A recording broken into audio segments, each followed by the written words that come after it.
Alhamdulillah.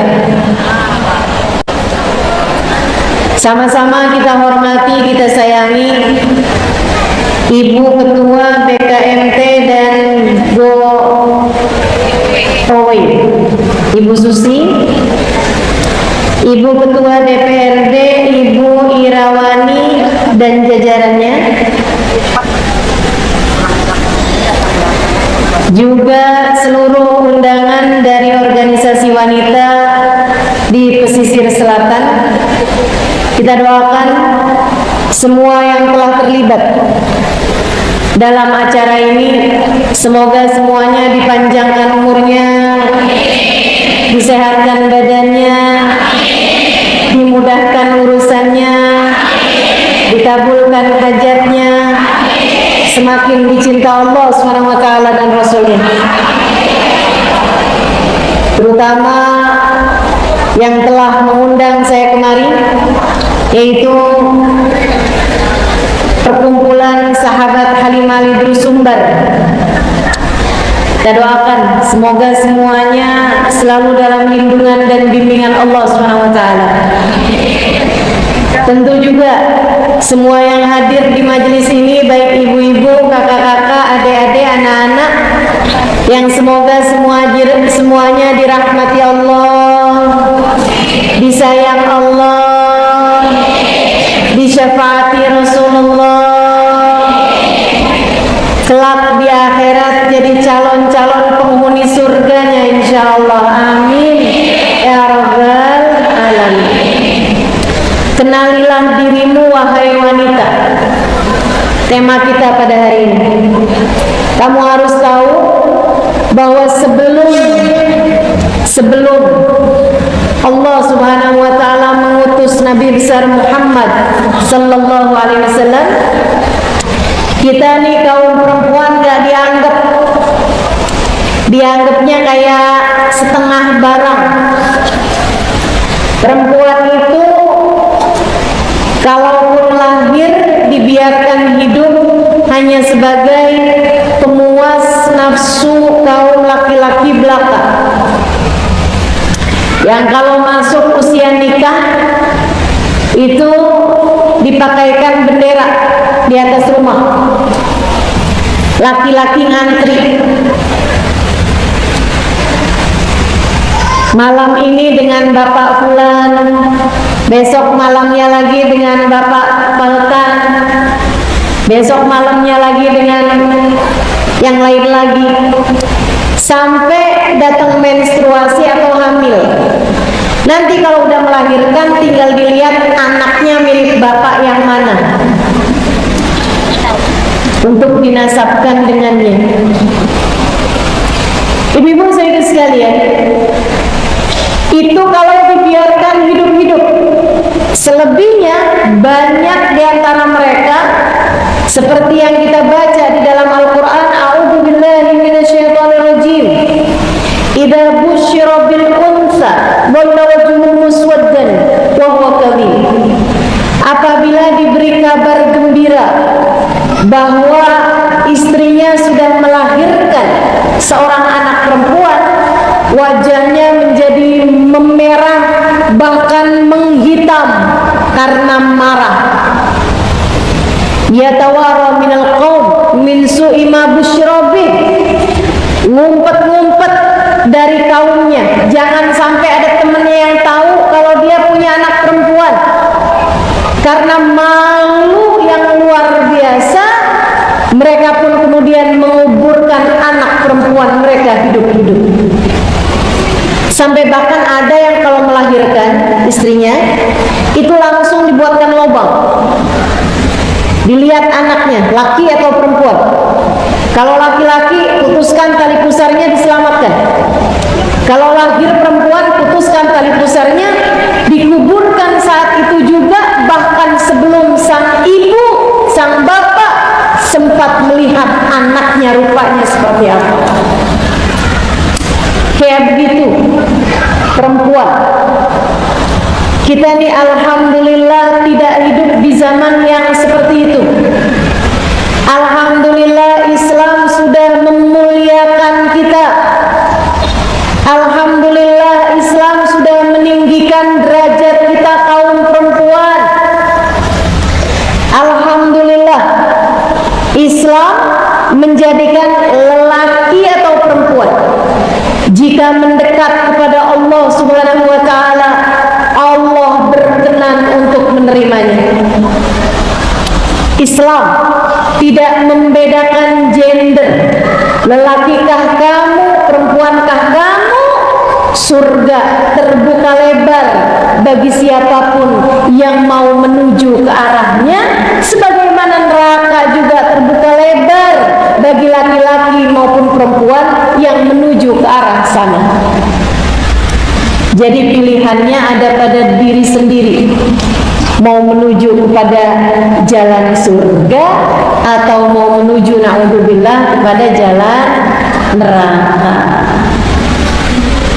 Islam memuliakan kita, Bu. Islam memuliakan kita, Kak. Saya pernah dengar di masa jahiliyah, guru saya cerita, di masa jahiliyah dulu itu kalau perempuan dijadikan istri itu sama sekali nggak setara sama laki-laki. Istri itu nggak boleh tertawa di hadapan suaminya. Kalau ada istri yang berani tertawa di hadapan suaminya, suaminya boleh cabut satu gigi dia. Kebayang nggak? Kalau hidup di zaman itu kayaknya ompong semua nih. Nggak ada yang pada punya gigi kita. Tapi alhamdulillah, Islam memuliakan kita. Bu, Kak, Dek, dari yang asalnya dibunuh hidup-hidup sampai menjadi bidadari-bidadari kecil yang dapat membawa orang tuanya menuju surga. Kata Nabi besar Muhammad sallallahu alaihi wasallam, "Man kana lahu thalas jawari kanat lahu itqun minan nar." Siapa yang punya 3 anak perempuan, ketiganya dididik, ketiganya dibesarkan, ketiganya sampai bisa jadi anak-anak perempuan yang solehah, ngerti caranya sholat, ngerti caranya ibadah, menutup auratnya dengan baik, paham bahwa hidupnya di atas muka bumi ini mau mencari ridha Allah, paham bahwa manusia yang seharusnya diikuti di atas muka bumi ini, imam kita semua adalah baginda kita Nabi besar Muhammad sallallahu alaihi wa ala alihi wasallam. Siapapun laki-laki yang punya 3 anak perempuan dan ketiganya menjadi anak-anak perempuan yang solehah, kanat lahu itqun minan nar, anak perempuannya tersebut akan menjadi penghalang orang tuanya dari api neraka. Sampai-sampai sahabat beberapa angkat tangan. Kaifa bil jariyatain ya Rasulullah? Gimana kalau punyanya cuma 2 anak perempuan wahai Rasul? Nabi Muhammad tersenyum kemudian mengatakan, "Wa man kanat lahu jariyatan," termasuk juga yang punya 2 anak perempuan, jika keduanya dididik, jika keduanya dibesarkan, jika keduanya menjadi anak-anak perempuan yang solehah, akan menjadi penghalang orang tuanya dari api neraka. Ibu-ibu saya sekalian, sejak Nabi Muhammad berkata seperti itu, para sahabat kalau istrinya melahirkan, begitu terdengar suara tangisannya, dia akan bertanya, "Anak saya laki-laki apa perempuan?" Kalau dibilang laki-laki, alhamdulillah. Kalau dibilang anak kamu perempuan, alhamdulillah. Lebih keras lagi suara hamdalahnya. Ibu-ibu sekalian saya muliakan, mohon untuk tidak foto ya.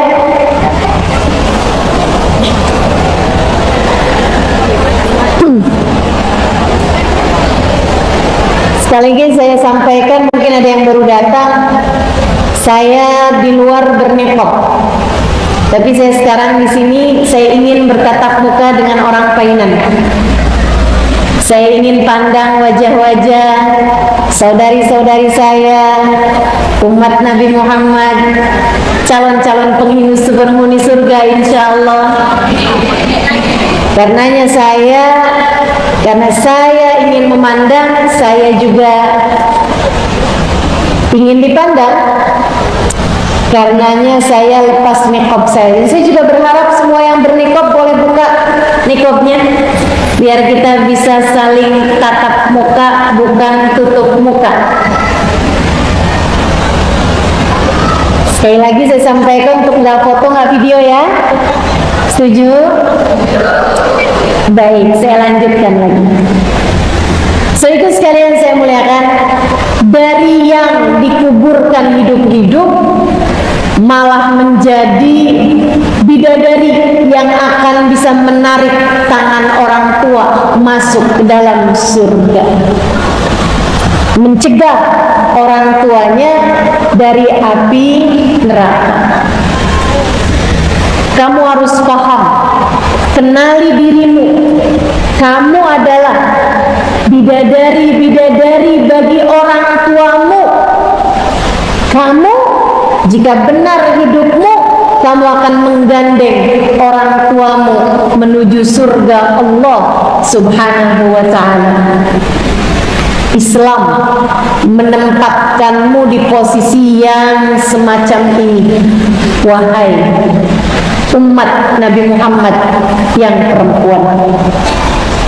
Kita ditempatkan sedemikian tinggi, sampai kalau menjadi dewasa kemudian menikah, dari yang asalnya laki-laki hanya menjadikan perempuan sebagai pemuas hawa nafsu mereka belaka, atau sekedar untuk menyambung keturunan bagi laki-laki belaka, menjadi seorang perempuan yang bahkan menjadi bagian dari surga. Kata Nabi Muhammad SAW, ad-dunya mata' wa khairu mata'iha al-mar'atu salihah. Dunia ada surganya, dunia ada senangnya, dunia ada kenikmatannya, ada mata'nya, ada mit'ahnya, ada kesenangannya. Wa khairu mata'iha, seindah-indah kesenangan di dunia, al-mar'atu salihah, adalah istri yang solehah. Kamu ketika jadi istri dan kamu adalah seorang istri yang solehah, kamu menjadi sekeping surga dalam hidup suamimu itu. Kamu menjadi sekeping surga dalam hidup suamimu. Makanya surganya perempuan yang solehah, istri yang solehah itu dekat sekali. Kata Nabi Muhammad sallallahu alaihi wasallam, ayyuma imra'atin sallat fardha, shamat syahraha, wa ata'at zawjaha, faltadkhulil jannah min ayyi babin sya'at.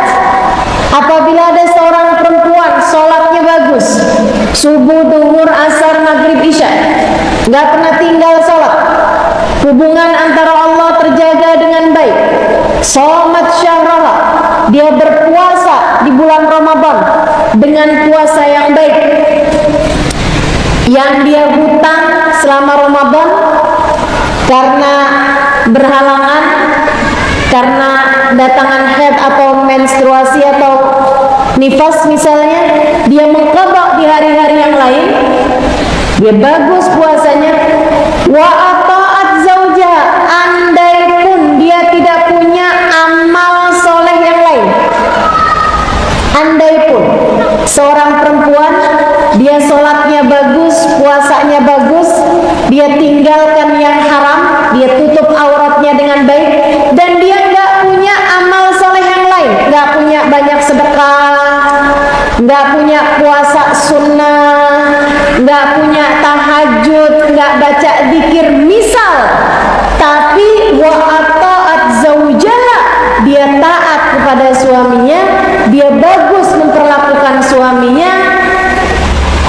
Nabi Muhammad sallallahu alaihi wasallam, kelak di hari akhirat nanti dia boleh masuk surga dari pintu manapun yang dia inginkan. Surgamu dekat, wahai para istri. Meskipun si neraka juga jadi dekat. Jadi istri itu dekat sama surga, dekat juga sama neraka. Kata Nabi Muhammad dalam hadis yang lain, ayyuma imra'atin qalat li zawjiha ma ra'ayt fika khairan qat tahwi biha fi nari jahannam sab'ina kharifa. Apabila ada seorang perempuan yang berkata pada suaminya, saya sepanjang hidup sama kamu sengsara terus-terusan, kamu tidak pernah berbuat baik pada saya, kamu gak pernah menyenangkan hati saya hidup sama kamu sejak awal pernikahan rasanya kayak di neraka, kamu gak pernah menyenangkan hati saya sama sekali. Ucapan yang seperti ini, kata Nabi Muhammad, membuat perempuan tersebut terjerumus neraka jahanam 70 tahun lamanya. Jadi istri, aman neraka dekat, sama surga juga dekat. Mudah-mudahan kita bisa kenalin diri kita, sehingga kalau jadi seorang istri, ia adalah istri yang solehah, menjadi sekeping surga di atas muka bumi ini bagi suaminya, hingga kelak di hari akhirat nanti boleh masuk surga dari pintu manapun yang dia inginkan. Amin ya rabbal alamin. Dari menjadi perempuan yang dikuburkan hidup-hidup, Allah Subhanahu wa taala memuliakan kita dengan terutusnya baginda kita Nabi besar Muhammad. Hingga akhirnya kata Nabi Muhammad, kalau seorang perempuan melahirkan anak, maka surga menjadi berada di bawah telapak kakinya. Al-jannah tahta aqdamil ummahat. Surga berada di bawah telapak kaki ibu. Ini kemuliaan untukmu, Bu. Dari yang asalnya nggak dianggap seperti barang belaka, jadi tempat laki-laki memuaskan nafsu birahinya, menjadi seorang perempuan yang Allah letakkan surga di bawah telapak kakimu itu. Bayangkan seperti apa kemuliaan yang telah Allah Subhanahu wa taala berikan kepadamu itu. Kamu menjadi seseorang yang mulia. Muliamu ada pada ikut dalam ajaran agama Islam. Kemuliaanmu itu ada pada menjadi hamba Allah Subhanahu wa taala. Kemuliaanmu itu ada pada mengikuti ajarannya Nabi besar Muhammad. Bukan Bu, Deka, muliamu bukan terdapat pada cantiknya wajahmu. Bukan. Jadi jangan ada yang berpikir di sini kalau saya cantik saya akan jadi perempuan mulia. Suami saya nggak akan kemana-mana. Ini hidung kurang mancung, saya pergi aja dah ke Jakarta buat operasi plastik. Nggak usah. Nggak usah sibuk-sibuk mau mancungin hidung. Nggak usah sibuk-sibuk mau tanam benang di muka. Nggak usah sibuk-sibuk mau sulam alis, sulam bibir, Bu. Muka kamu itu muka, bukan kain. Disulam, ditarik benang, aja. Yang di kota-kota besar, maksud saya yang di Jakarta tuh banyak yang kayak begitu. Ibu-ibu yang di Painan sini nggak usah ikut-ikutan.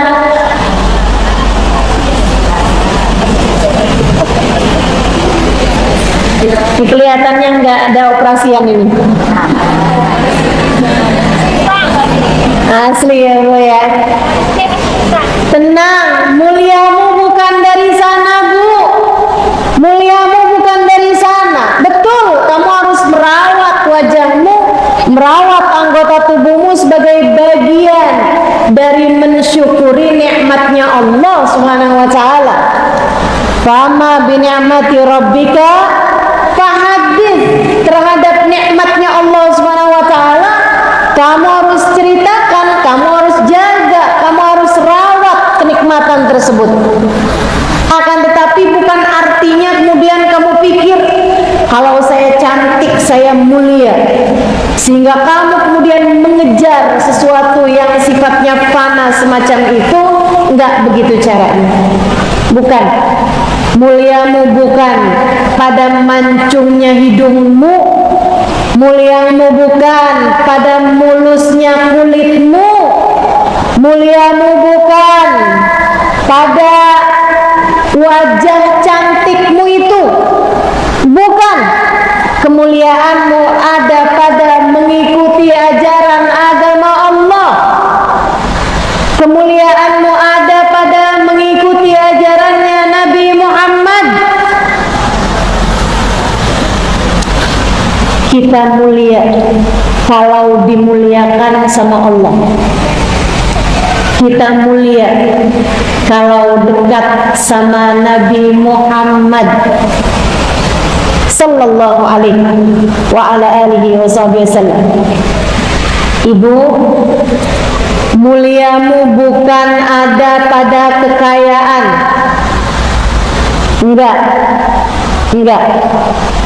Enggak Bu. Jangan kamu berpikir bahwa kalau kamu kaya kamu mulia. Enggak gitu.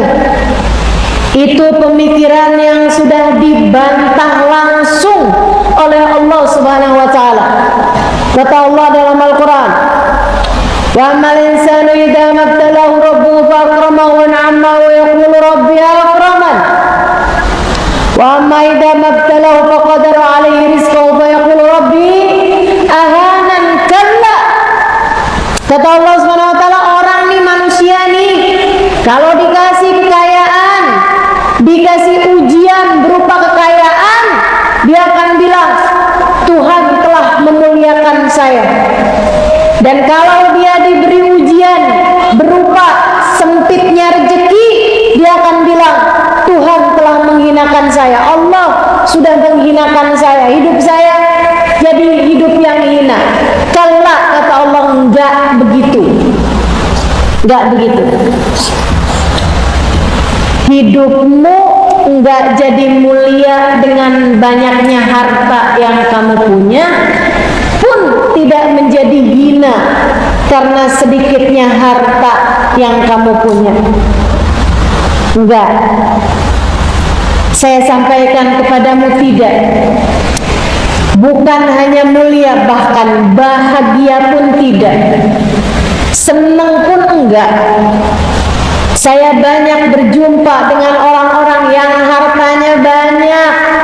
Bu, hidup mereka juga enggak jauh-jauh dari derita. Saya banyak ketemu sama orang-orang yang saldonya saya bingung gimana cara bacanya. Ibu-ibu saudaraku sekalian yang saya muliakan, apakah hidupnya kemudian jadi hidup yang enak gitu? Dia kemudian hidup menjadi hidup yang bahagia, hidup yang mulia? Enggak juga, ibu-ibu saudaraku sekalian. Enggak juga. Banyak di antara mereka yang menderita, banyak di antara mereka yang susah hati, banyak di antara mereka yang menjadi pasien dokter-dokter jiwa karena dia merasa berada dalam keadaan depresi. Banyak. Tidak tergantung dari banyaknya harta yang dipunyai. Adik-adik juga jangan mikir saya nih bisa hidup mulia kalau saya punya suami.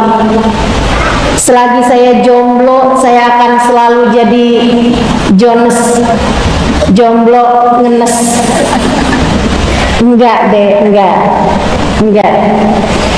Kamu mulia, kamu bahagia sebagai hamba Allah. Kamu mulia, kamu bahagia sebagai umat Nabi Muhammad sallallahu alaihi wa ala alihi wa sahbihi wasallam. Saudaraku sekalian, kemuliaan tidak pada kecantikan, kemuliaan pun tidak pada kekayaan, kemuliaan pun tidak pada status istri orang, ataukah udah menikah kemudian gak punya anak. Wah, nih hidup saya hina, hidup saya gak mulia karena saya gak punya anak. Kemudian kamu berusaha setengah mati untuk punya anak, padahal itu adalah sesuatu hal yang merupakan hak Allah Subhanahu wa taala mutlak. Mau diusahakan kayak apa, kalau Allah tidak berkenan memberi, nggak akan pernah dikasih. Kita mulia karena kita hamba Allah. Kita mulia karena kita umat Nabi Muhammad. Saya ulangi, kita mulia karena kita adalah hambanya Allah. Kita mulia karena kita umatnya Nabi Muhammad. Ibu-ibu saudariku sekalian yang saya muliakan, saya punya teman seorang ustazah berdakwah di Australia. Karena dia memang orang sana, kami sekolah di guru yang sama di Tarim Hadramaut Yaman. Satu waktu berapa tahun silam, mungkin 10 tahunan yang lalu, datang ke Indonesia. Terus mengisi di beberapa kajian di Jakarta. Saya yang menerjemahkan. Dia pakai bahasa Arab sehingga saya bisa terjemahkan.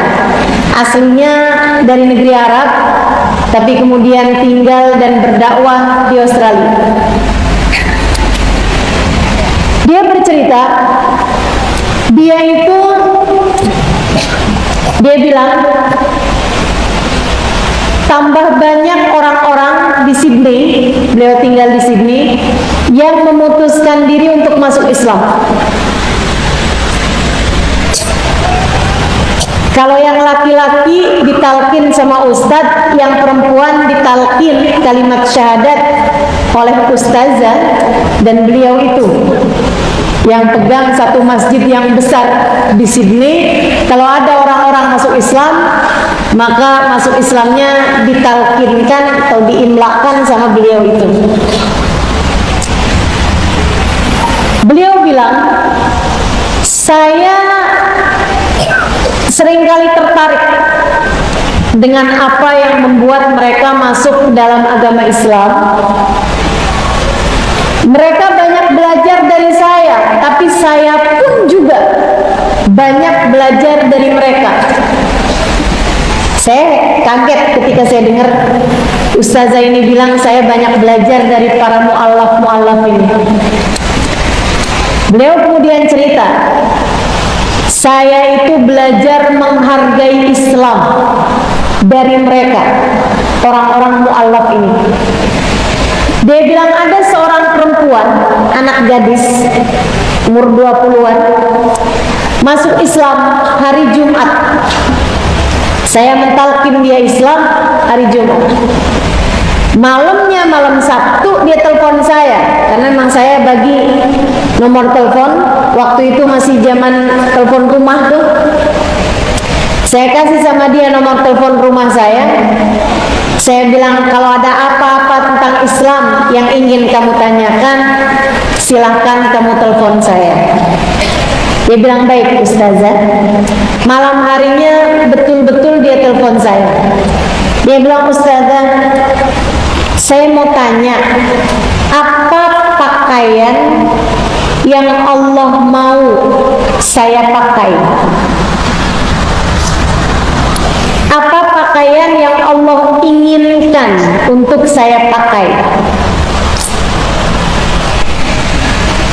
Ustazah, teman saya ini, Ustazah Ibtisam Abdurrahman, dia bilang urusan pakaian itu bukan urusan yang mudah, bahkan untuk orang-orang yang sudah Islam lama di negeri barat, maksudnya di negeri sana ya, di Australia sana. Jadi saya takut dia nantinya malah menjauh dari Islam karena Islam berat banget gitu. Jadi saya bilang sama dia, kamu nggak usah masalahkan urusan pakaian dulu aja. Kamu bisa mulai dari yang lain. Saya akan ajarkan kamu untuk sholat. Saya akan ajarkan kamu untuk baca zikir. Itu sesuatu yang akan menenangkan hati. Dia bilang, Ustazah, saya akan pelajari semuanya, tapi saya juga minta pertanyaan saya Ustazah jawab. Pakaian apa yang Allah mau untuk saya pakai? Akhirnya karena terus didesak, Ustazah Ibtisam kemudian kasih tahu pakaiannya. Dia bilang Islam tuh nyuruh kita untuk berpakaian yang longgar, pakai jilbab, tidak boleh ada yang terbuka selain wajah dan tangan, menurut pendapat beberapa ulama. Akhirnya kemudian dia bilang, oh baik Ustazah. Warnanya bagaimana Ustazah? Yang semakin tertutup semakin baik. Bentuknya Ustazah, modelnya apa aja yang penting tertutup, yang penting tidak memperlihatkan lekuk tubuh. Baik Ustazah. Dia bilang pagi harinya jam 7 pagi ada yang ketuk bel rumah saya. Saya buka, anak perempuan kemarin yang masuk agama Islam, yang dia talqin ajaran talqin kalimat syahadat kemarin pakai jeans, pakai t-shirt, pakai kaos pendek. Pagi hari itu pakai abaya panjang, kemudian dia pakai kerudung. Dia bilang, seperti ini kah Ustazah pakaian yang Allah inginkan untuk saya pakai? Ustazah Ibtisam kemudian bilang, yuk silakan masuk. Dia bilang, iya benar, tepat seperti inilah pakaian yang Allah inginkan buat kamu pakai. Mari masuk ke rumah saya. Dia bilang, saya penasaran sama dia. Saya tanya, kenapa kok kamu masuk Islam langsung kepengen mengubah penampilan kamu, padahal itu kan bukan sesuatu hal yang mudah. Yang Islam udah lama aja kadang-kadang banyak yang tawar-tawaran urusan pakai jilbab kan, apalagi urusan pakai kaos kaki. Saya nggak mau lihat kaki-kakinya dah. Kadang suka masih tawar-tawaran urusan nutup aurat. Kadang-kadang kita nih udah pakai jilbab, kalau hadir pengajian rapi-rapi jilbabnya. Tapi ntar kalau lagi ada tukang bakso lewat depan jalan, jilbabnya ketinggalan. Bu, kok nggak pakai kerudung? Oh iya, saya takut kalau saya ambil kerudung dulu, baksonya udah jalan. Ada yang pernah begitu? Mana orangnya? Masya Allah.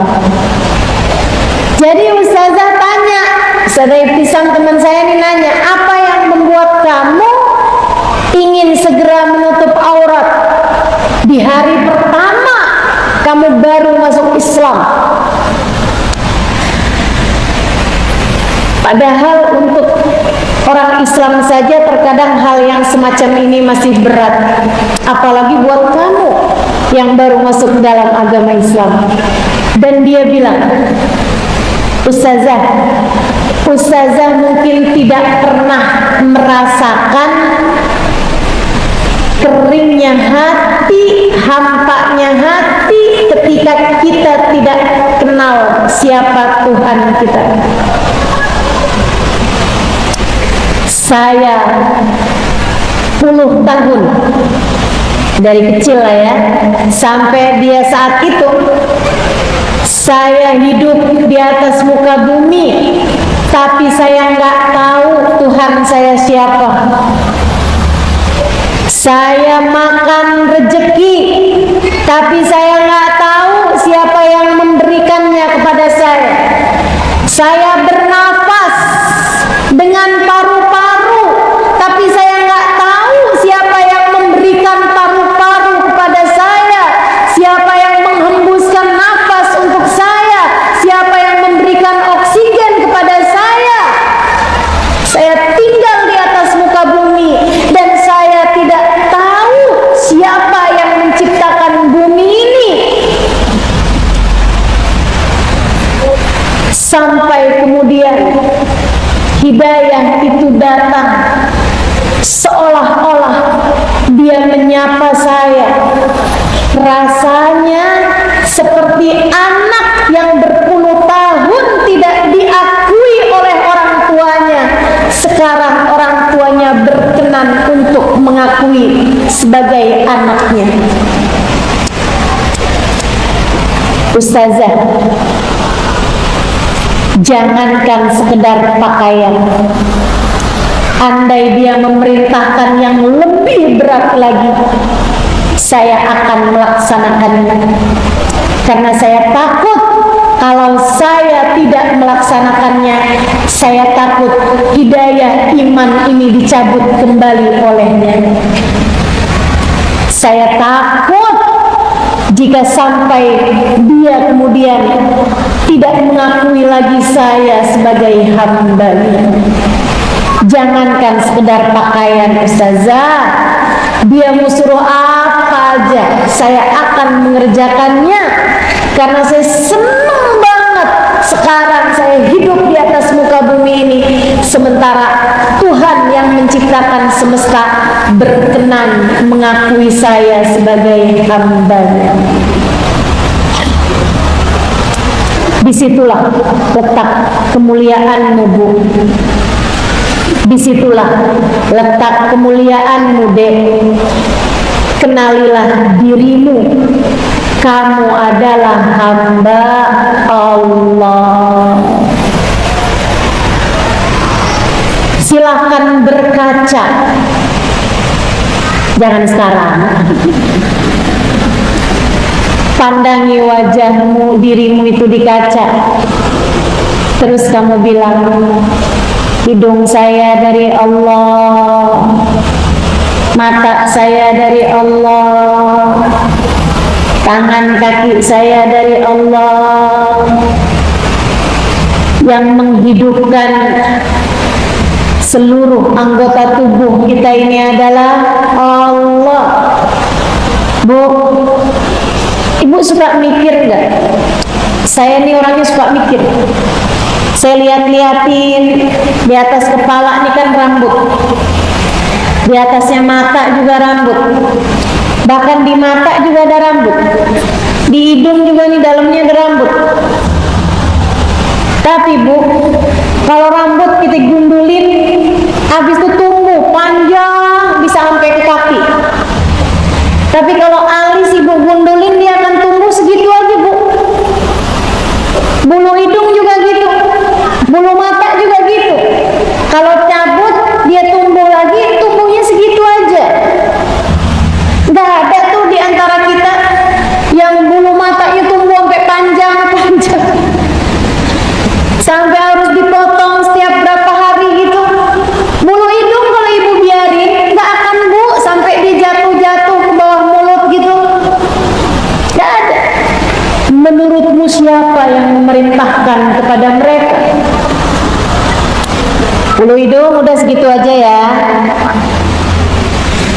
alis udah segitu aja, bulu mata segitu aja, nggak boleh panjang lagi.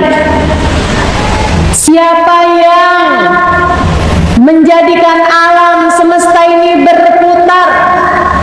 Menurutmu, ibu-ibu sekalian, ini kamu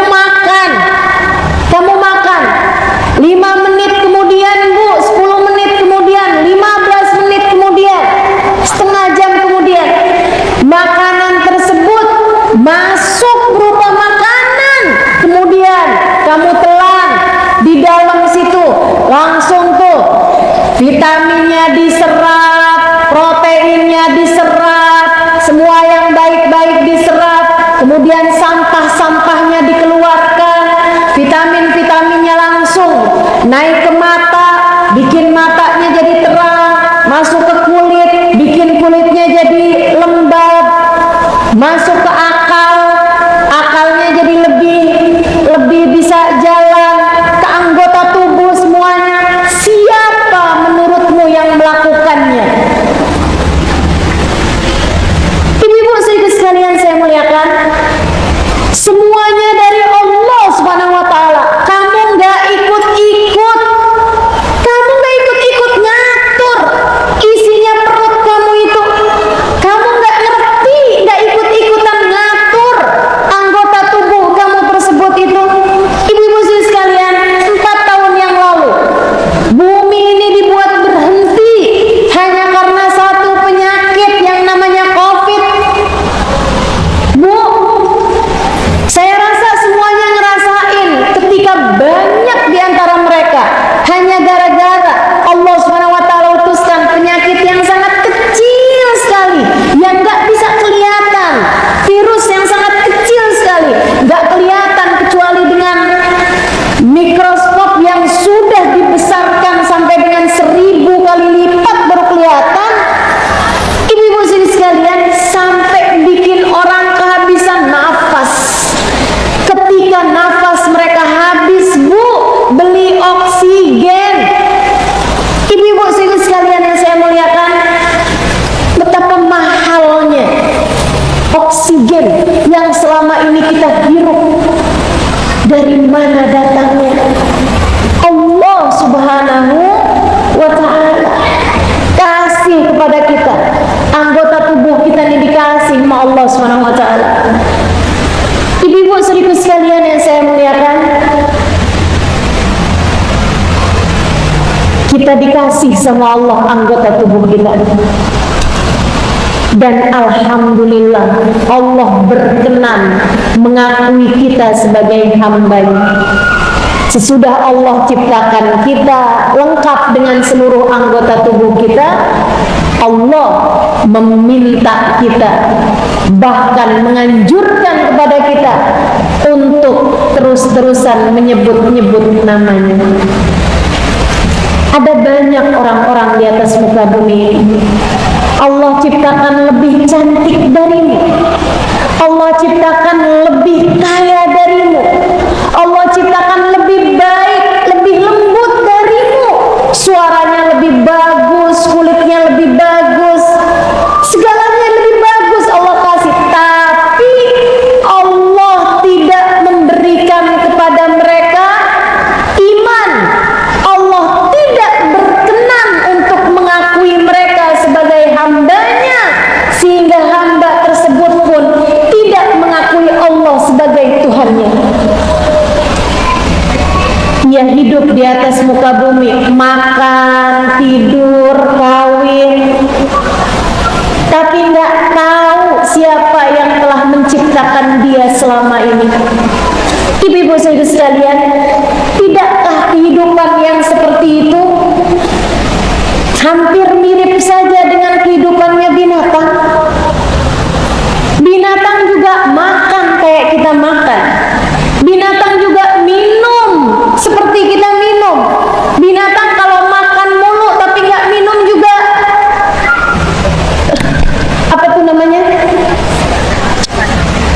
Tersedak, ibu-ibu sekalian.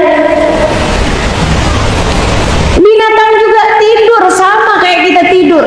Binatang juga kawin. Laki-laki sama perempuannya, jantan sama betinanya juga kawin. Sama sama kita. Kalau kamu hidup cuman buat itu, apa bedanya antara kamu sama kambing? Apa bedanya antara kamu sama monyet? Akan tetapi Allah memuliakan kita dalam 5 kali sekurangnya sehari semalam. Kita menghadapkan diri kita kepada Allah Subhanahu wa taala. Ketika kita sudah berpakaian bersih, menghadap ke arah kiblat, sudah berwudu, bersesuci, kita kemudian angkat tangannya, kita bilang Allahu Akbar. Allah Maha Besar. Saya nyari rezeki, tapi urusan rezeki urusan yang kecil. Yang besar adalah Sang Pemberi rezeki, Allah Subhanahu wa taala. Saya punya suami, tetapi urusan saya dengan suami bagaimanapun tetaplah urusan yang kecil.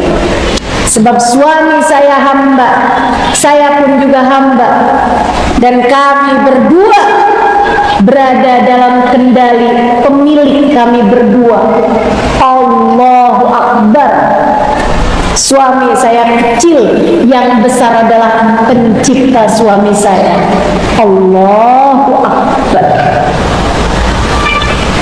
Kita punya anak, akan tetapi urusan sekolah anak kita, urusan rezeki anak kita, urusan pakaian anak kita, urusan anak kita sekarang lagi mau minta dibeliin HP. Semua urusan tersebut adalah urusan kecil, sebab yang besar adalah yang menciptakan anak kita, namanya Allah. Allahu Akbar. Ibu-ibu saudaraku sekalian, ketika kamu menjadi seorang hamba, Allah izinkan kamu buat sholat, dan itu adalah relaksasi paling tinggi yang Allah Subhanahu wa taala berikan kepada hambanya. Sebab urusan itu ruwetnya kayak apapun, ketika kita haturkan kepada Allah, urusan itu seperti apapun susahnya, ketika kita hadapkan kepada Allah Subhanahu wa taala, Allah yang mengatakan wa ma dzalika 'alallahi bi'aziz. Bagi Allah tidak ada perkara yang rumit, bagi Allah tidak ada perkara yang susah, bagi Allah Subhanahu wa taala segalanya mudah. Innama amruhu idza arada syai'an ay yaqula lahu kun fayakun. Urusan Allah ketika menghendaki segala sesuatu hanya berkata jadilah, maka jadilah sesuatu tersebut. Allahu Akbar kabira walhamdulillahi katsira wa subhanallahi bukratan wa asila. Ya Allah, aku agungkan Engkau seagung-agungnya. Aku bertasbih kepadamu ya Allah sepanjang siang dan malamku ya Allah. Inni wajjahtu wajhi lilladzi fataras samawati wal ard.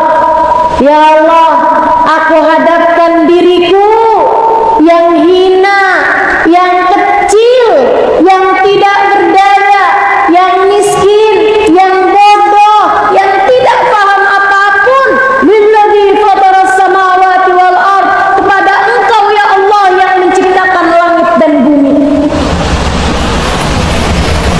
Kita hina-dina saudaraku sekalian, sebagai manusia, dengan segala kerendahan kita, dengan segala kekerdilan kita, kekecilan kita, kita ketika menghadap Allah Subhanahu wa taala dalam sholat kita, ya Allah, saya kecil, tapi bersama dengan saya ada Engkau ya Allah, Zat yang maha besar.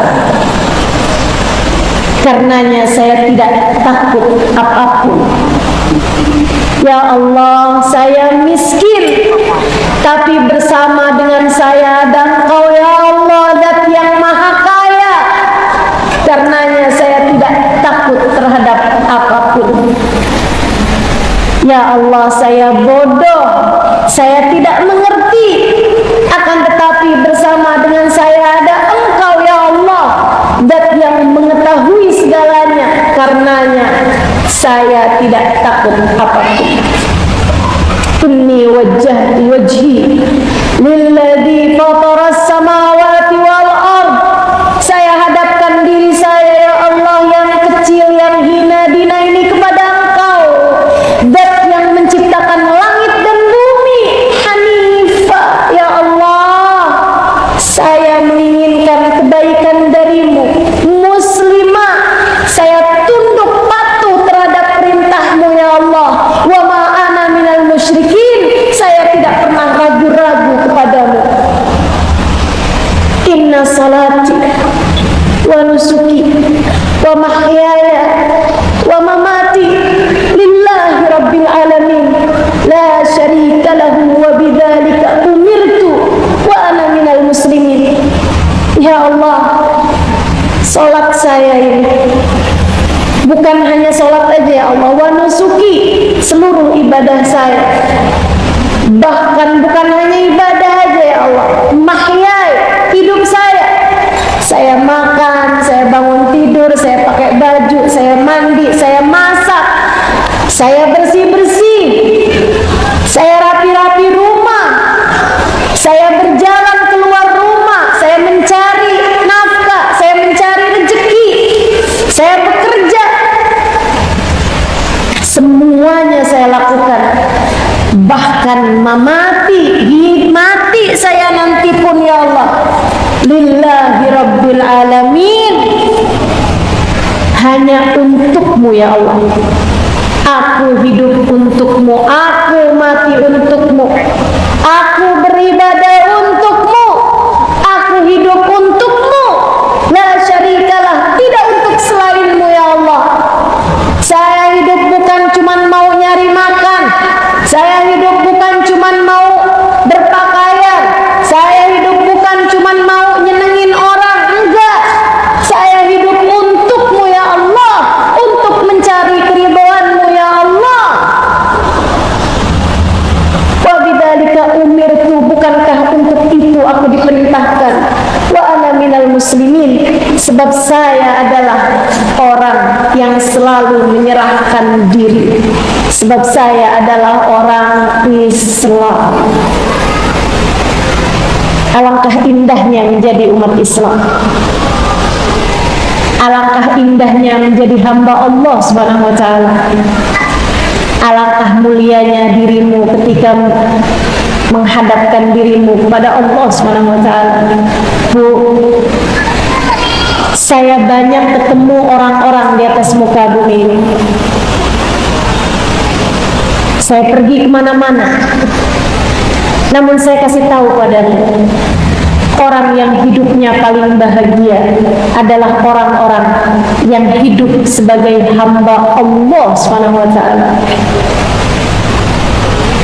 Saya tinggal 4,5 tahun di kota Tarim, Hadramaut, Yaman. Saya bergaul dengan warganya, orang-orang yang ketika saya cerita bahwa di negeri saya ada orang Islam yang nggak sholat, mereka nggak percaya. Karena mereka bahkan nggak bisa tidur ketika mereka tidak mengerjakan sholat isya dengan berjamaah.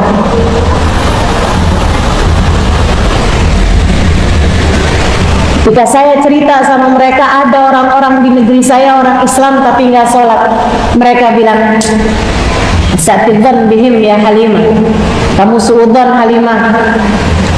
Mereka itu pasti sholat tapi kamu nggak lihat." Saya bilang, enggak, mereka nggak sholat, lagi halangan kali Halimah, lagi datang menstruasi kamu nggak tahu. Enggak, orang laki-laki kok. Mereka pastinya sholat. Halimah, nggak mungkin ada orang Islam nggak sholat. Gimana ceritanya sih nggak sholat? Nggak mungkin Halimah, nggak mungkin ada orang nggak sholat. Karena mereka bahkan jangankan nggak sholat, tertinggal sholat berjamaah saja, mereka nggak bisa makan, nggak bisa tidur, nggak enak makan, nggak enak tidur.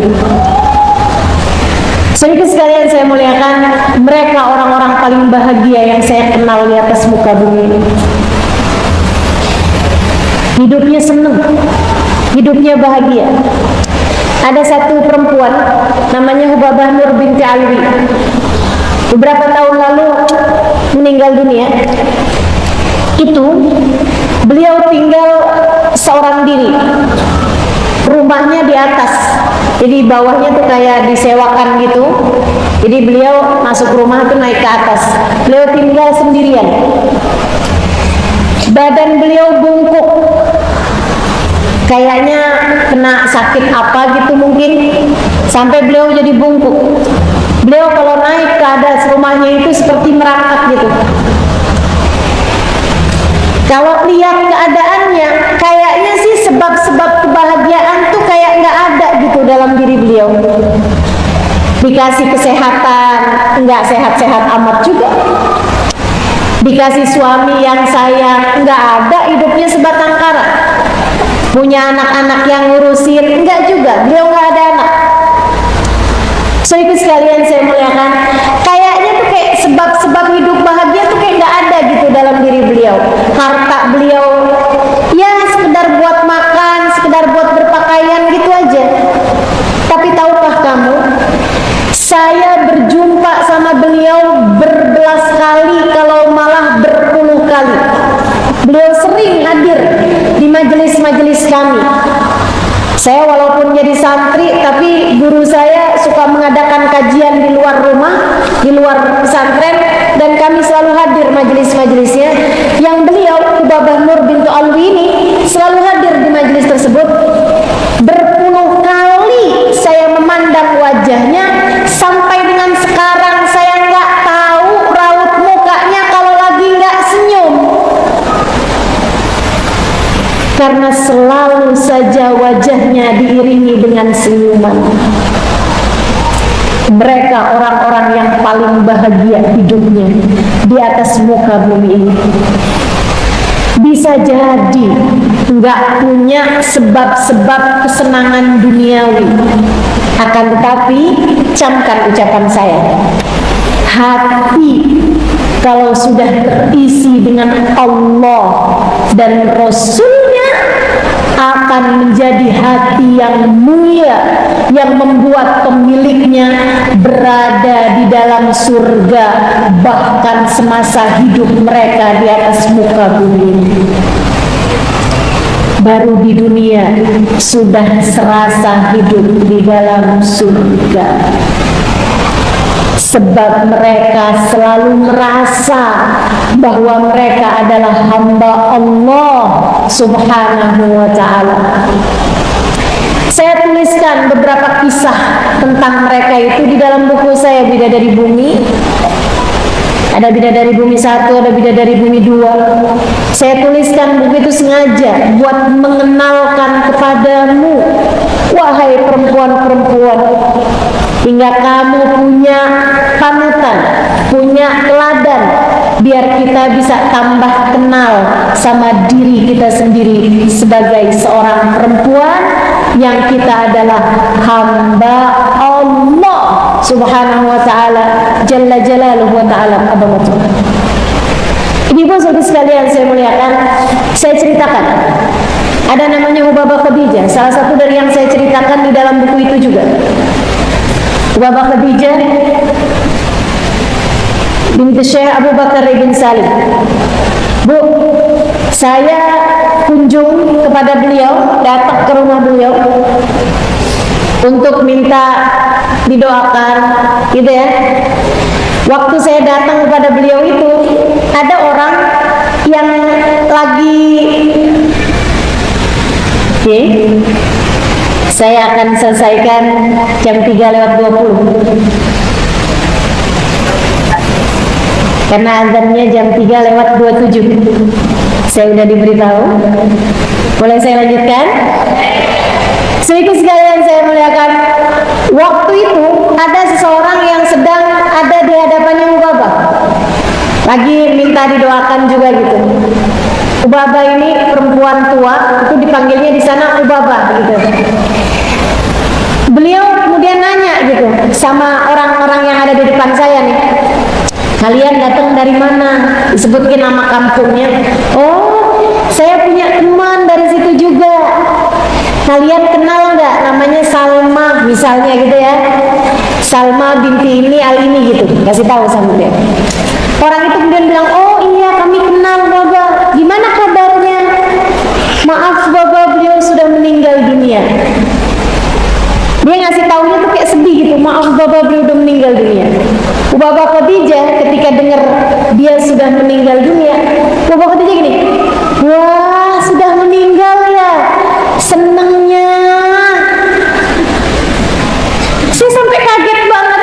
Saya ada di pojokan, saya bilang, wow, ini sesuatu hal yang tidak pernah saya tahu gitu. Ada orang-orang hidup di atas muka bumi tapi nggak takut sama mati. Bahkan bukan hanya tidak takut sama mati, kayak kangen, kepengen sama mati gitu. Kangen sama kematian. Wah, enaknya ya, sudah meninggal tuh. Saudaraku sekalian, saya muliakan, beliau kemudian meninggal dunia beberapa minggu sesudah itu di bulan Ramadan, dan saya takziah. Ketika saya takziah, saya dengar tentang cara beliau meninggal dunia.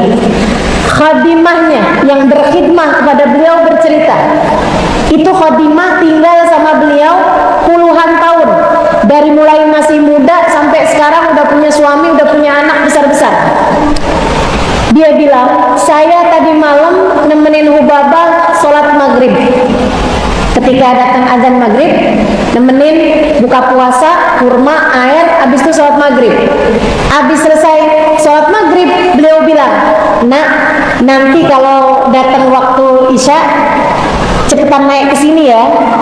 Kamu kan mau buka nih sekarang. Nah, habis buka puasa, habis makan sama suami, sama anak-anak kamu, cepetan naik kemari ya, rumahnya di bawah.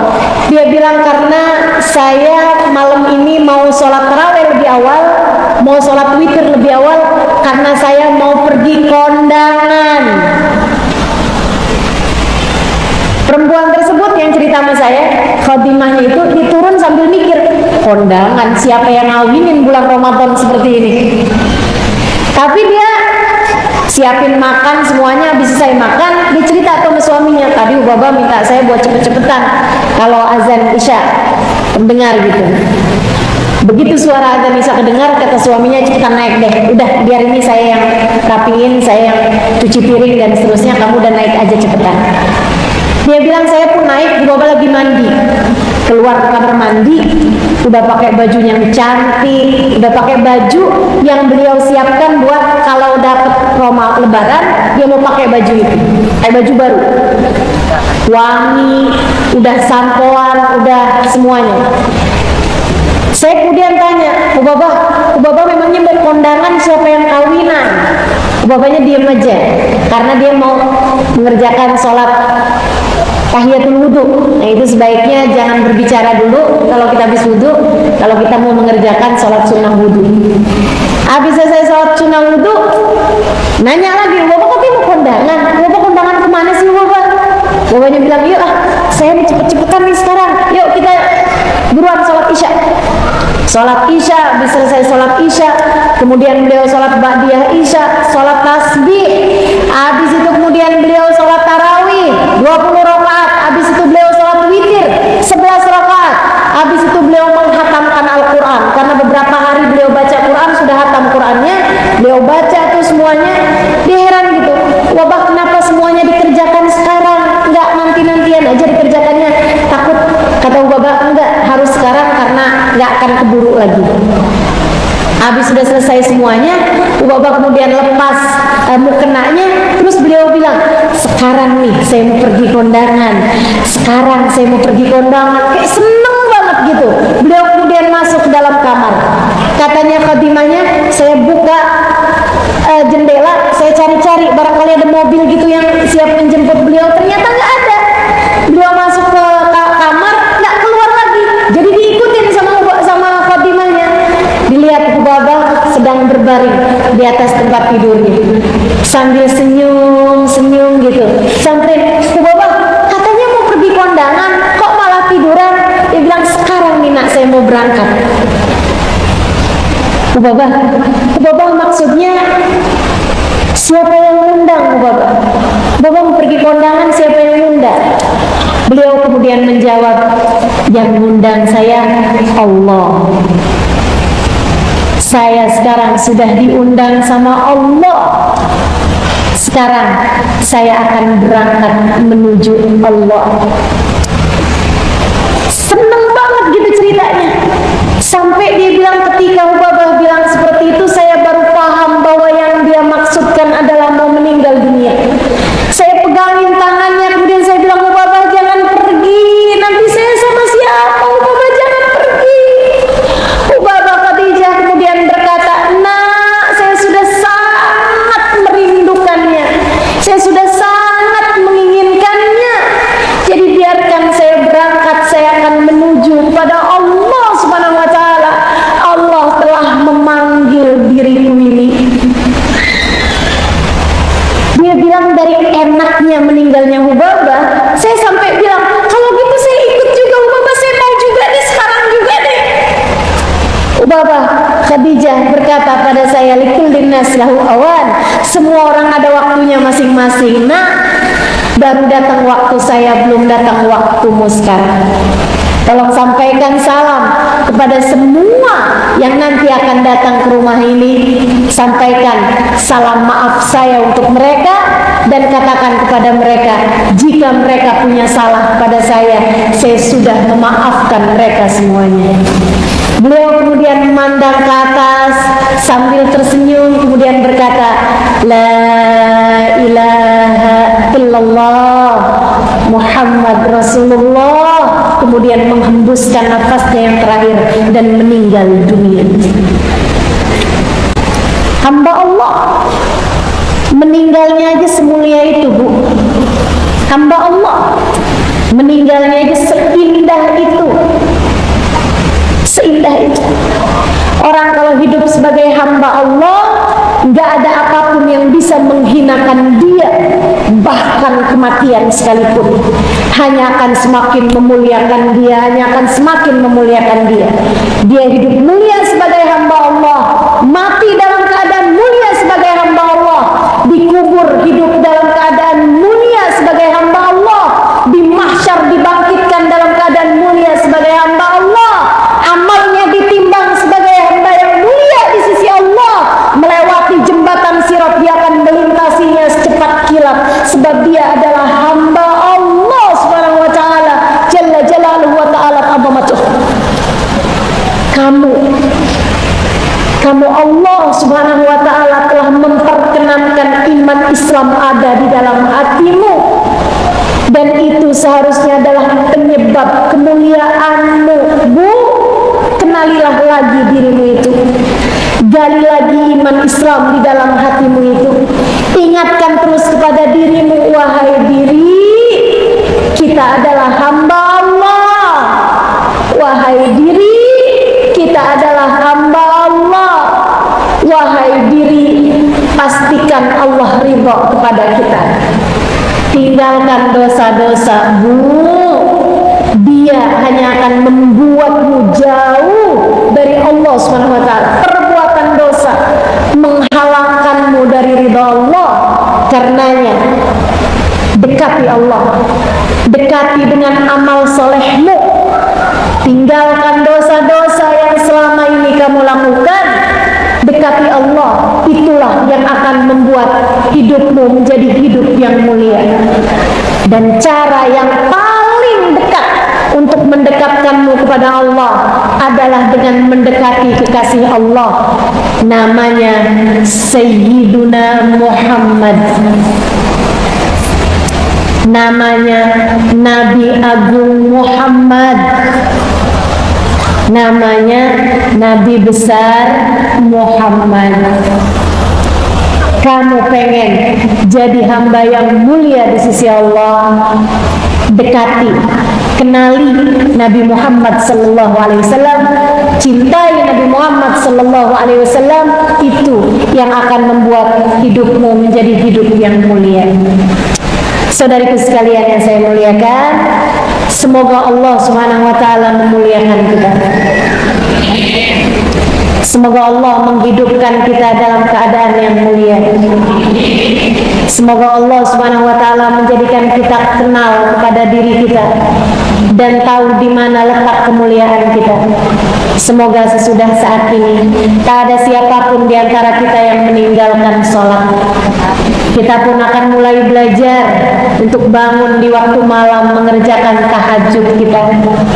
Kita akan lebih hati-hati terhadap Al-Quran, akan lebih memperhatikan lagi untuk membaca Al-Quran, akan lebih memperhatikan lagi untuk bersedekah dan untuk bersolawat kepada baginda Nabi besar Muhammad sallallahu alaihi wasallam. Semoga jalan taat berhasil kita tempuh, insya Allah. Kita akan akhiri majelis ini dengan kita membaca suratul Fatihah bersama-sama. Kita minta kepada Allah Subhanahu wa taala, semoga Allah menurunkan rahmatnya kepada kita sekalian. Semoga Allah berkenan memandang kita dengan pandangan kasih sayang. Saya mendoakanmu, semoga Allah berkenan memandangmu dengan pandangan rahmatnya. Semoga Allah berkenan menerimamu dan ridho kepadamu. Saya mendoakanmu, saya memohon kepada Allah Subhanahu wa taala dengan sungguh-sungguh, semoga Allah Subhanahu wa taala ridho kepadamu dan tidak berkehendak untuk menyiksamu, untuk membuatmu menderita, tidak di dunia, tidak pula di hari akhirat. Saya mendoakanmu teman-teman, semoga Allah Subhanahu wa taala berkenan untuk memandangmu dengan pandangan kasih sayangnya dan memuliakan hidupmu di dunia dengan taat di jalannya, di saat kematian dengan membawa husnul khatimah, di akhirat dengan kebahagiaan dan keselamatan hingga berakhir dengan surga. Ala hadhihi niyyah wa bi kulli niyatin salihah. Saya mendoakanmu, semoga semua yang hadir di tempat ini dan yang sedang mendengarkan kajian ini, Allah Subhanahu wa taala memuliakan hidupmu. Allah memuliakan anggota tubuhmu dengan taat. Allah memuliakan hatimu dengan dijadikan hati yang bersih.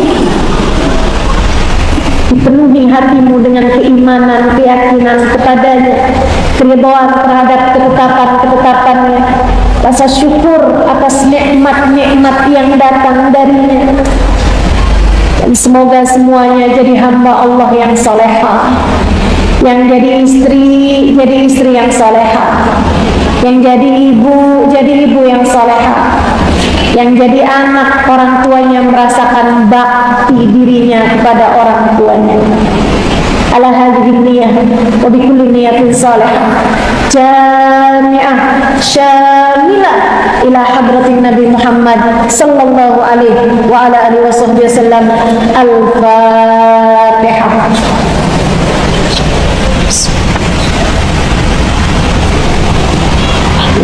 مالك يوم الدين إياك نعبد وإياك نستعين اهدنا الصراط المستقيم صراط الذين أنعمت عليهم غير المغضوب عليهم ولا الضالين آمين. اللهم بحق الفاتحة تفتح لنا أبواب الخير وعامل لنا معاملة أهل الخير تكفينا من جميع الفتن والمنبوس وغير إنك ولي كل خير متفضل بكل خير برحمتك يا أرحم الراحمين.